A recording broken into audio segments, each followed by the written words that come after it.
Summer కాబట్టి ఎండుమిరపకాయలు అవి తెచ్చుకుంటూ ఉంటాము. అలాగే పెట్టేస్తే అవి నల్ల పడిపోతూ ఉంటాయి. అలా నల్ల పడిపోకుండా ఉండాలంటే ఇప్పుడు స్టవ్ వెలిగించి ఎండుమిరపకాయలని అందులో వేసి లైట్గా ఒక 2 నిమిషాలు ఊరికి అట్ట వేయించుకుంటే చాలండి. అలా వేయించిన తర్వాత అవి కొంచెం చల్లారిన తర్వాత ఒక కవర్లో కానీ తీసి పెట్టేసుకున్నామంటే, కవర్లో కానీ ఏదైనా ఒక డబ్బాలో కానీ తీసి పెట్టుకుంటే ఎన్ని రోజులన్నా నల్లబడవండి. ఇంకా నెక్స్ట్ టిప్ అంటే ఇలా విమ్ లిక్విడ్ అయితే తెచ్చుకుంటూ ఉంటాం కదా, ఆ వాడేసిన తర్వాత అది పడేస్తూ ఉంటాము పనికిరావని. అలా పడేయకుండా ఇలా అయితే ట్రై చేయండి. ఆ విమ్ ప్యాకెట్ పైన అయితే కొంచెం కట్ చేసింది, దాని లోపల ఆ లిక్విడ్ అనేది కొంచెం ఉంటుంది కదా, అది మొత్తం బాగా వాష్ చేసేసి ఇలా చాకు హీట్ చేసుకొని ఆ సైడ్ ఈ సైడ్ అయితే రంధ్రాలు అయితే ఇలా పెట్టేసుకోండి.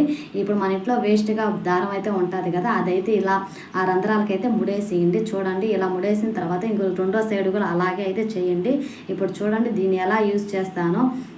మన బాత్రూంలో అయితే ఇలా ఒక ట్యాప్కి అయితే తగిలించుకొని మనం షాంపులు అవి వాడిన తర్వాత కింద అయితే పడేస్తూ ఉంటాం కదా, అలా పడేయకుండా దీంట్లో కానీ వేసి